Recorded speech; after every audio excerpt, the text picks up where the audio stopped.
ಹೊಂದ್ಕೊಂಡೋದ್ರ ಬಗ್ಗೆ ಅಂದ್ರೆ ಏನೇನ್ರಿ, ನಮ್ಮ ತಂದೆ ತಾಯಿ ಹಾಕಿದಂಥ ಬುನಾದಿ, ಅದ್ರ ಜೊತೆಗೆ ಆ ಮನೆತನ ನಡೀತಕ್ಕಂಥ ಒಂದು ಗ್ರೀಪು, ಆ ಗ್ರೀಪ್ ಜೊತೆಗೆ ನಾವು ಮಕ್ಕಳನ್ನು ಪಾಲನೆ ಮಾಡ್ಕೊಂಡು ಹೋದ್ರೆ ನಮ್ಮ ಮನೆ ಚೆನ್ನಾಗಿರ್ತೈತಿ, ನಮ್ಮ ಬಾಗಿಲು ಚೆನ್ನಾಗಿರುತ್ತೆ. ಅದ್ರ ಜೊತೆ ನಮಗೆಲ್ಲ ಹಿತ್ಲ ಬೇಲಿ ಅಂತಾರಲ್ಲ, ಅದೆಲ್ಲ ಸರೌಂಡಿಂಗ್ ಚೆನ್ನಾಗಿರುತ್ತೆ ಸರ್. ಅದಕ್ಕೆ ನಮಸ್ಕಾರ ರೈತ ಬಾಂಧವರೇ, ನಿಮ್ಮೆಲ್ಲರಿಗೂ ನಮ್ಮ ಕೃಷಿ ದೇವೋಭವ ಬಳಗಕ್ಕೆ ಸ್ವಾಗತ. ಸೊ ನಾವೀಗ ಕೊಪ್ಪಳ ಜಿಲ್ಲೆಯ ಕೊಪ್ಪಳ ತಾಲೂಕಿನ ವರ್ತಪನಾಳ ಗ್ರಾಮದಲ್ಲಿರುವಂತಹ ಹನುಮಪ್ಪನವರ ಹೊಲಕ್ಕೆ ಬಂದಿದ್ದೀವಿ. ಸೊ ಇವರು ಬಂದು ವ್ಯವಸಾಯದ ಜೊತೆ ಕುರಿ ಸಾಕಾಣಿಕೆ, ಹಸು ಸಾಕಾಣಿಕೆ, ಕೋಳಿ ಸಾಕಾಣಿಕೆ ಎಲ್ಲ ಮಾಡ್ತಾಯಿದ್ದಾರೆ. ಸೊ ಇವರು ಟಗರು ಸಾಕಾಣಿಕೆ ಮಾಡಿ ಯಶಸ್ವಿಯಾಗಿರೋದನ್ನು ಈ ವಿಡಿಯೋದಲ್ಲಿ ನಿಮಗೆ ತಿಳಿಸ್ಕೊಡ್ತಾರೆ. ಸೊ ದಯವಿಟ್ಟು ಈ ಒಂದು ವಿಡಿಯೋವನ್ನು ನೀವು ಕೊನೆವರೆಗೂ ನೋಡಿ. ಹಾಗೆ ನೀವಿನ್ನೂ ನಮ್ಮ ಯೂಟ್ಯೂಬ್ ವಾಹಿನಿಗೆ ಸಬ್ಸ್ಕ್ರೈಬ್ ಆಗಿಲ್ಲ ಅಂದರೆ ದಯವಿಟ್ಟು ಸಬ್ಸ್ಕ್ರೈಬ್ ಆಗಿ, ಮತ್ತು ನಮ್ಮ ಫೇಸ್ಬುಕ್ ಪೇಜ್ನ ನೀವು ಇನ್ನೂ ಫಾಲೋ ಮಾಡ್ತಾ ಇಲ್ಲ ಅಂದರೆ ದಯವಿಟ್ಟು ಫಾಲೋ ಮಾಡಿ ಅಂತ ಹೇಳ್ತಾ ಬನ್ನಿ ಈ ಒಂದು ವಿಡಿಯೋನ ನಾವು ಶುರು ಮಾಡೋಣ. ಸರ್ ನಮಸ್ಕಾರ. ಸರ್ ನಮಸ್ಕಾರ ಸರ್. ನಿಮ್ಗೆ ಸರ್ ನಮ್ಮ ಕೃಷಿ ದೇವೋಭವ ಯೂಟ್ಯೂಬ್ ಬಳಗದವರಿಗೆ ಒಂದು ಪರಿಚಯ ಮಾಡಿಕೊಡಿ ಸರ್. ನಮ್ಮದು ಹೆಸರು ಹನುಮಪ್ಪ ಸರ್, ನಮ್ಮ ತಂದೆ ಹೆಸರು ಮಲ್ಲಣ್ಣ, ನಮ್ಮದು ಅಡ್ಡ ಹೆಸರು ದದೆಗಲ್, ನಮ್ಮದು ಊರು ವರ್ತಪನಾಳ, ಪೋಸ್ಟು ಕೋಳೂರು, ತಾಲೂಕು ಕೊಪ್ಪಳ, ಜಿಲ್ಲಾ ಕೊಪ್ಪಳ. ಅದ್ರ ಜೊತೆಗೆ ನಾವು ರೈತಾಪಿ ವರ್ಗದವರು, ಅಷ್ಟು ಕುಟುಂಬದವರು ರೈತಾಪಿನ ಮಾಡ್ತೀವಿ ಸರ್. ಸರ್ 7ರಿಂದ 8 ಎಕರೆ ಜಮೀನು ಇದೆ ನಮ್ಮದು. ಆಮೇಲೆ ಒಂದು 5 ಎಕರೆ ಲೀವ್ಸ್ ಹಾಕ್ಯಂದ್ವಿ. ಅದ್ರ ಜೊತೆಗೆ ಅದು ಮೆಕ್ಕೆಜೋಳ ಇದೆ. ಇಲ್ಲಿ ನಮ್ಮದೊಂದು 4 ಎಕರೆ ಮೆಕ್ಕೆಜೋಳ ಇದೆ. ಅದ್ರ ಜೊತೆಗೆ 2 ಎಕರೆ 2ರಿಂದ 2.5 ಎಕರೆ ಕಡಲೆ ಕಿಳ್ಸಿಂಗ್ ಇದೆ. ಅದ್ರ ಜೊತೆಗೆ ನಮ್ಮಲ್ಲಿ 1 ಎಕರೆ ಉಳ್ಳಾಗಡ್ಡಿ ಬಿತ್ತನೆ ಮಾಡೀವಿ. 1.5 ತಿಂಗಳು ಆಗಿದೆ ಸರ್. ಆಲ್ಮೋಸ್ಟ್ಲಿ ಒಂದು ಅರ್ಧ ಎಕರೆ ಮೆಣಸಿನ ಗಿಡ, 20 ಗುಂಟೆ ಮೆಣಸಿನ ಗಿಡ ಹಚ್ಚಿವಿ. ಈಗ ಒಂದು ಮೊನ್ನೆ ಇವತ್ತು ಮಾರ್ಕೆಟಿಗೆ ಕಳಿಸೀನಿ, ಒಂದು 30ರಿಂದ 40 kg ಸ್ಟಾರ್ಟಿಂಗ್ನಾಗ ಹರಿದೀವಿ. ಈಗ ರೇಟ್ 2,500ರಿಂದ 3,000 ರೂಪಾಯಿ ರೇಟ್ ಆಗಿದೆ. ಅವು ಚೆನ್ನಾಗಿ ಗಿಡ ಒಂದು ಸ್ವಲ್ಪ ಬಿಸಿಲಿರೋದಕ್ಕೆ ಎದ್ದು ಒಂದು ಸ್ವಲ್ಪ ಆಗ್ಯಾವ ಸರ್. ಈಗ ನೋಡೋಕೆ ಒಂದು ಸ್ವಲ್ಪ ಚೆನ್ನಾಗಿದೆ ಸರ್ ಗಿಡ. ಈಗ ಕಡ್ಲಿಯಲ್ಲಿ ಕೀಳ್ತದೆ ಸರ್, 2.5 ಎಕರೆಯಿಂದಲ್ಲ ಕಡ್ಲಿ 1 ಎಕರೆ ಕೀಳ್ತದೆ ಈಗ. ಇದ್ರ ಜೊತೆಗೆ ಸರ್ ನಮ್ಮದು ರೈತಾಪಿ ಜೊತೆಗೆ ಟಗರು ಮರಿ ತೊಗೊಂಬಂದಿವಿ ಸರ್. ಟಗರು ಮರಿ ತೊಗೊಂಬಂದು ಇವನ್ನ ಸಾಕಾಣಿಕೆ ಮಾಡ್ಕೊಂಡು ಈಗ ಹೊಂಟಿವಿ ಸರ್. ಅದ್ರ ಜೊತೆಗೆ ಒಂದು 5ರಿಂದ 6 ಹಸುಗಳರು ಸರ್. ಅವು ದಿವಸ 20ರಿಂದ 25 ಲೀಟ್ರ್ ಹಾಲು ಆಗ್ತೈತಿ. ಇಷ್ಟೆಲ್ಲ ನಾವು 16ರಿಂದ 17 ಜನ ನಾವು ಕುಟುಂಬ ಸದಸ್ಯರು ಒಂದೇ ಮನೇಲಿದ್ವಿ. ಒಂದು ಮನೆ ಹಾಕ್ಸಿದ್ರು ಕೂಡ ಆ ಮನೆಗೆ ಯಾರಿಲ್ಲ, ಬರೀ ದಾಸ್ತಾನ ಹಚ್ಚಿರ್ತೀವಿ ತಿನ್ನೋದಕ್ಕೆ. ಮೋಸ್ಟ್ಲಿ ಇಲ್ಲಿ ಗಂಡ ಹೆಂಡತಿ ವಾಸ ಮಾಡ್ತೀವಿ ಸರ್, ರಾತ್ರಿ ನೈಟು ಡೇ ಮತ್ತೆ. ಸರ್ ಈಗ ಟಗರು ಸಾಕಾಣಿಕೆ ಎಷ್ಟು ವರ್ಷಗಳಿಂದ ಮಾಡ್ತಾ ಇದ್ದೀವಿ ಸರ್? ಸರ್ ಮನೆಯಲ್ಲಿ 4 ಮತ್ತು 2 ಜೋಪಾನ ಮಾಡ್ಕೊಂಡು ಮನೆಯಲ್ಲಿದ್ವಿ ಸರ್. ಈ ವರ್ಷ ಆಲ್ಮೋಸ್ಟ್ ಶೆಡ್ ರೆಡಿ ಮಾಡಿ ಒಂದು 15 ಮರಿ ತೊಗೊಂಬಂದು ಹಾಕಿವಿ ಸರ್. ಈಗ ಆಲ್ರೆಡಿ 7 ಮರಿ ಕೊಟ್ಟಿದ್ದೀವಿ ಸರ್. ಈಗ ಉಳ್ಕೊಂಡಿರೋ 7 ಮರಿ ಅದು ಸರ್. ಸರ್ ಈಗ ಈ ಶೆಡ್ ಇದೆಯಲ್ಲ ಏನು ಸೈಜ್ ಇದೆ ಸರ್? ಸರ್ ಇದು ಸೈಜ್ 40 ಸರ್, 18 ಸೈಜ್ ಹಿಂಗೆ ಮರಿ ಇದೆ ಸರ್. ಏನು ರೇಟ್ ಬಂತು ಸರ್? ಇದು 2.5 ಲಕ್ಷ ರೂಪಾಯಿ ಬಂದು ಸರ್ ಅಮೌಂಟ್. ಖರ್ಚು ಇದರಲ್ಲಿ ಎಷ್ಟು ಟಗರು ಸಾಕ್ಬೋದು ಸರ್? ಇವಾಗ ಒಂದು 20-30 ಟಗರು ಸಾಕ್ಬೋದು ಸರ್. ನಾವು 30 ಟಗರು ಸಾಕ್ಬೋದು. ಈಗ ಹೈಟೆಕ್ ಶೆಡ್ ಆ ಥರ ಏನು ಮಾಡ್ಬೇಕು ಅನಿಸ್ತಿದೆ? ನಮಗಿಲ್ಲ ಸರ್, ಇಷ್ಟ ನಮ್ದು ನಡೀತಿದೆ ಸರ್. ಈಗ ನೀವು ಮರಿಗಳು ಎಲ್ಲಿ ತೊಗೊತೀರಿ? ಎಷ್ಟು ತಿಂಗಳ ಮರಿಗಳನ್ನ ತೊಗೊಂತೀರಿ? ನಾವು 25ರಿಂದ 1.5 ತಿಂಗಳು ಸರ್ ಮರಿ. 1.5 ತಿಂಗಳಿಂದ ತೊಗೊಂಡು 3.5-4 ತಿಂಗಳ ಮಟ್ಟ ನಾವು ಒಂದು ಮೇಸಿ ಕರೆಕ್ಟ್ ವ್ಯಾಪಾರ ಬಂತಂದ್ರೆ ಕೊಡೋದು. ವ್ಯಾಪಾರ ಬರಲಿಲ್ಲ ಅಂದರೆ ನಾವು ಇಲ್ಲೇ ಇಟ್ಕೋಬೋದು ಸರ್ ಅದನ್ನು. ಇಲ್ಲೇ ಇಟ್ಕೋಬೋದು. ಇನ್ನೂ ಸ್ವಲ್ಪ ಮೇಸಿ ನಾವು ಮಾರ್ಕೆಟಿಗೆ ಚೆನ್ನಾಗಿ ಬಂದು ನಾವು ಅದನ್ನು ಈಗ ಕೊಡ್ಬೋದು ಸರ್ ಮಾರ್ಕೆಟ್ಗೆ. ಈ ಮರಿಗಳು ಎಲ್ಲಿ ತೊಗೊಂತೀವಿ ಸರ್? ರೈತರ ಹತ್ರ ತೊಗೊಂತೀರಾ ಅಥವಾ ಸಂತೆಗೆ? ಸರ್ ನಮ್ಮ ಜೊತೆಗೆ ಕುರಿ ಸಾಕಾಣಿಕೆ ಮಾಡ್ತಾರೆ ಅಲ್ಲಿ ಊರಲ್ಲಿ ಒಬ್ರು, ಅವರೇ ತೊಗೊಂಡು ಸರ್ ಮರಿನ 14-15 ಮರಿ ಅವರೇ ತೊಗೊಂಡು ಸರ್. ಸರ್ ಈಗ ಇದಕ್ಕೆ ಮೇವು ಏನೇನೆಲ್ಲ ಹಾಕ್ತೀವಿ ಸರ್? ಗಂಗೋತ್ರಿದು ಒಂದು ಬೀಜ ತೊಗೊಂಬಂದಿದ್ವಿ, ಅದು 900 ರೂಪಾಯಿ kg ಬೀಜ. ಈ ಸೈಡ್ ಹಾಕಿ ಸರ್ ಅದನ್ನು ಈ ಕಡೆಗೆ. ಅದನ್ನು ಒಂದು 70 ಹಾಕಿ ಸರ್. ಆಮೇಲೆ ಮುಳ್ಚದ್ದಿ ಸರ್ ಅದು ಒಂದು 70 ಹಾಕ್ತೀವಿ. ಆಮೇಲೆ 2 ಹೊತ್ತು ಒಟ್ಟು ಹಾಕ್ತೀವಿ ಸರ್, ರಾತ್ರಿ ಮತ್ತು ಬೆಳಗಿನ ಜಾವ. ಅದ್ರ ಜೊತೆಗೆ ಸಾಯಂಕಾಲ 10 ಗಂಟೆ ಮಟ್ಟ 10ರಿಂದ 11 ಗಂಟೆ ಮಟ್ಟ ಕಾಳು ಹಾಕ್ತೀವಿ ಸರ್, ಮೆಕ್ಕೆಜೋಳ.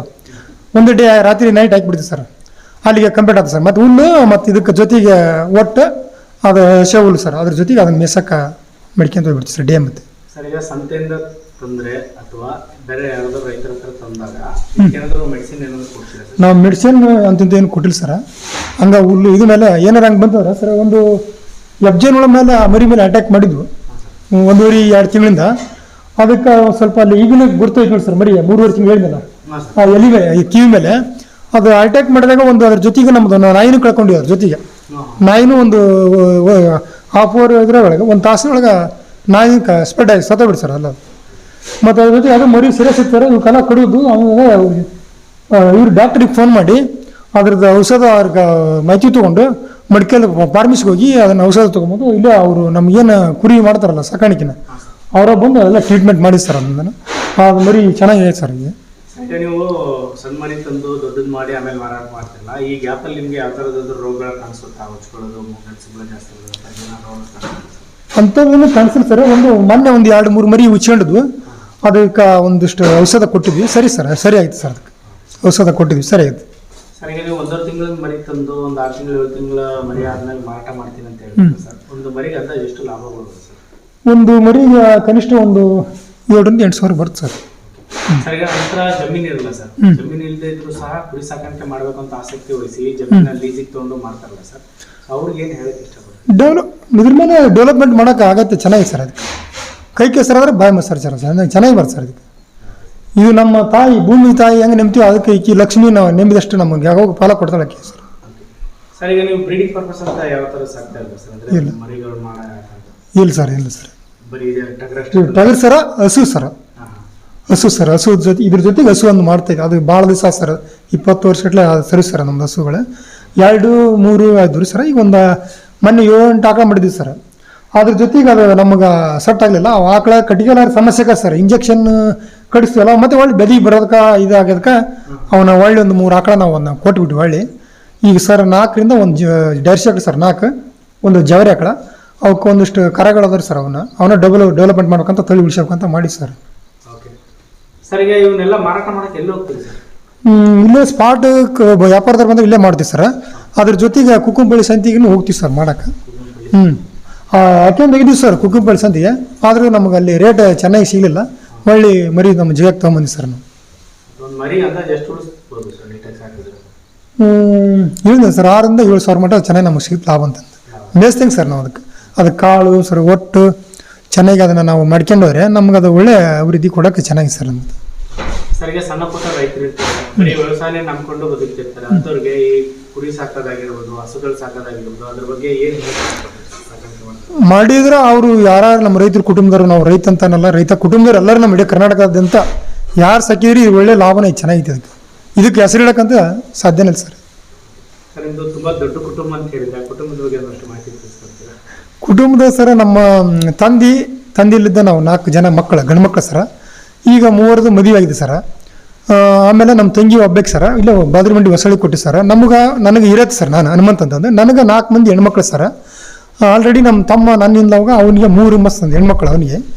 ಈಗ ನಮ್ಮ 3ನೇ ತಮ್ಮದವ್ರಿಗೆ 1 ಹೆಣ್ಣು 1 ಗಂಡು. ನಮ್ಮ ತಮ್ಮರ 4ನೇದಾರ ಅವರು ಇದನ್ನು ಪೊಲೀಸ್ ನೌಕರಿ ಮಾಡಿ DR ಪೊಲೀಸ್ ಆಗಿ, ಆ ಜೊತೆಗೆ ಅದನ್ನು ಒಲ್ಲೆ ಅಂತ ಬಿಟ್ಟು ಮತ್ತು ಲಾ ಓದಿ 8ನೇ ರ್ಯಾಂಕ್ ಪಡ್ಕೊಂಡು ಈಗ ಸರ್ವಿಸ್ ಹೈಕೋರ್ಟ್ನೇ ಮಾಡ್ತಾ ಇದ್ದಾರೆ ಸರ್ ಅವ್ರು ಆಲ್ರೆಡಿ ಬೆಂಗಳೂರಾಗ. ಅಂದರೆ ಯಾಕೆ ಪ್ರಶ್ನೆ ಕೇಳಿದೆ ಅಂದರೆ ಸರ್, ಈಗ ಸಣ್ಣ ಪುಟ್ಟ ವಿಷಯಕ್ಕೆ ಸಿಟಿಗಳಲ್ಲಿ ಏನು ಜಗಳ ಆಡ್ಕೊಂಡು ದೂರ ಆಗೋದು ಬೇರೆ ಆಗೋದಾಗ್ತಿತ್ತು, ಈಗ ಹಳ್ಳಿಗಳಲ್ಲೂ ಹಂಗೆ ಶುರು ಆಗ್ತಿದೆ ಸರ್. ಹೌದು ಸರ್, ತುಂಬ ಕುಟುಂಬ ಜೊತೆಗಿರೋದು ಕೇಳಿ ಖುಷಿ ಆಯ್ತು ಸರ್. ಥ್ಯಾಂಕ್ ಯು ಸರ್ ನಿಮಗೆ. ಅದ್ರ ಬಗ್ಗೆ ಏನೋ ಒಂದು ಸಜೆಷನ್ ಕೊಡ್ತೀರಾ ಈಗಿನ ಜನ್ರೇಷನ್ ಅವರಿಗೆ ಹೊಂದ್ಕೊಂಡು ಹೋಗೋದ್ರ ಬಗ್ಗೆ? ಹೊಂದ್ಕೊಂಡು ಹೋಗೋದ್ರ ಬಗ್ಗೆ ಅಂದರೆ ಏನೇನ್ರಿ, ನಮ್ಮ ತಂದೆ ತಾಯಿ ಹಾಕಿದಂಥ ಬುನಾದಿ, ಅದ್ರ ಜೊತೆಗೆ ಆ ಮನೆತನ ನಡೀತಕ್ಕಂಥ ಒಂದು ಗ್ರೀಪು, ಆ ಗ್ರೀಪ್ ಜೊತೆಗೆ ನಾವು ಮಕ್ಕಳು ಅದನ್ನು ಪಾಲನೆ ಮಾಡ್ಕೊಂಡು ಹೋದ್ರೆ ನಮ್ಮ ಮನೆ ಚೆನ್ನಾಗಿರ್ತೈತಿ, ನಮ್ಮ ಬಾಗಿಲು ಚೆನ್ನಾಗಿರುತ್ತೆ.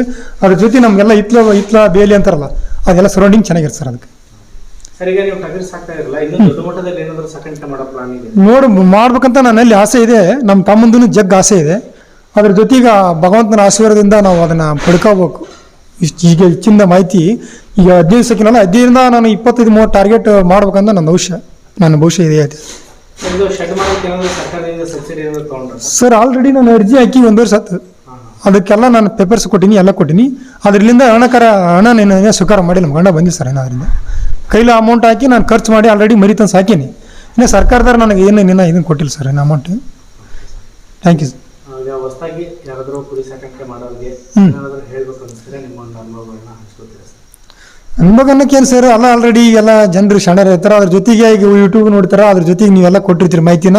ಅದ್ರ ಕಾಲ ತಕ್ಕಂತ ನಾವು ಅವ್ರ ಜೊತೆಗೆ ಅದನ್ನು ಫಾಲೋ ಮಾಡ್ಕೊಂಡು ಹೋಗ್ತಿರ್ತಾರೆ ಸರ್. ನಾನು ಇದ್ರ ಬಗ್ಗೆ ಯೂಟ್ಯೂಬ್ ನೋಡ್ಕೊಂಡು ನಮ್ಮ ಆಲ್ ಇಂಡಿಯಾಗ ಒಬ್ಬರು ಡಾಕ್ಟರ್ ಜೊತೆಗೆ ಕಂಪೌಂಡರ್ ಇದ್ದ, ಅದನ್ನು ಅನುಭವ ತೊಗೊಂಡು ಅದ್ರ ಜೊತೆಗೆ ಅವನು ಸಹಕಾರ ತೊಗೊಂಡು ಅವ್ರ ಜೊತೆಗೆಲ್ಲ ನಾನು ತಿಳ್ಕೊಂಡು ಮಾಡ್ಬೇಕಂತ ಅನಿಸ್ತೀವಿ. ನಮ್ಮ ಕುರಿಗಳಿದ್ದು ಸರ್, ಅದ್ರ ಜೊತೆ ನಮ್ಮೂ ಮತ್ತು ತಮ್ಮನದು ಆಲ್ರೆಡಿ ನಮ್ಮ ಈಗ ಒಂದು 50 ಕುರಿಗಳು ಅದಾವೆ ಸರ್. ಸರ್ಪಲ್ಲಿ ಸಾಕ್ತಾ ಇದ್ದಾರೆ. ಅದ್ರ ಜೊತೆ ನಮ್ಮ ಮರಿ ಬಂದರೆ ನಮಗೆ ಇದು ಒಳ್ಳೇದಾಗುತ್ತೆ ಅಂತ ನಮ್ಮ ಅಭಿಪ್ರಾಯ ಸರ್.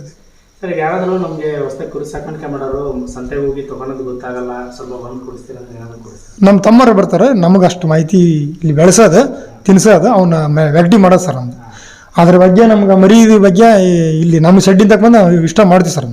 ನಮ್ಮ ತಮ್ಮರು ಇರ್ತಾರೆ ಸರ್, ಅದಕ್ಕೆಲ್ಲ ನಮ್ಮ ತಮ್ಮರು ಇರ್ತಾರೆ. ಅದಕ್ಕೆ ಸೊ ಯಾರಾದರೂ ಉತ್ಸಾಹಿ ಯುವ ರೈತರು ಬಂದು ಏನಾದರೂ ಮಾಹಿತಿ ಪಡ್ಕೋಬೇಕಂದ್ರೆ ಪಡ್ಕೋಬೋದು ಸರ್, ನಾವು ಹೇಳ್ತೀವಿ ಸರ್, ಅದಕ್ಕೇನಿದಿಲ್ಲ ಸರ್. ಇಷ್ಟೊತ್ತು ಮಾಹಿತಿ ತಿಳಿಸ್ಕೊಟ್ಟಿದ್ದಕ್ಕೆ ಧನ್ಯವಾದ. Thank you sir. ನಿಮ್ಮೆಲ್ಲ ನಿಮ್ಮ ಕುಟುಂಬಕ್ಕೂ ನಿಮಗೂ ಸರ್ ಎಲ್ಲ ಧನ್ಯವಾದಗಳನ್ನು ತಿಳಿಸುತ್ತೇನೆ ರೀ. Thank you sir, thank you.